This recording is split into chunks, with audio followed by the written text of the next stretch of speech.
Olha os dedos, Júnior, o tanto que ele tá chupando. Os dedos estão branquinhos.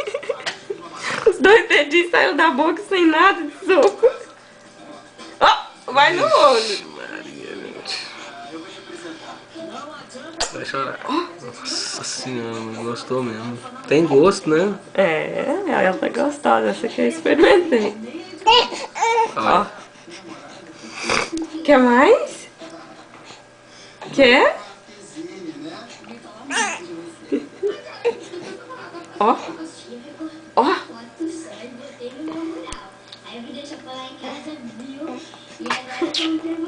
Nossa senhora, agora ele sentiu o gosto mesmo.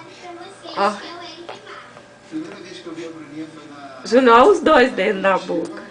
Aí eu falei, quem é essa coisa linda? A gente começou o namoro desde a primeira coletiva da novela. Olha o jeito que ele abre a boca. Olha. Ó. Até parecem que foram feitos um pro outro. Dá só uma olhada nos cacinhos. Que fofura. Ih, gente, coisa mais linda. Mais suja. Olha só que delícia, mamãe. Por que você não fez isso pra durar mais tempo? Tem mais, calma. Tem. Toma. Olha.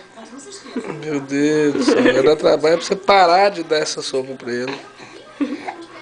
Olha. Vixe.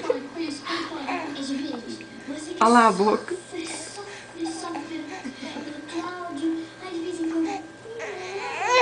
Toma.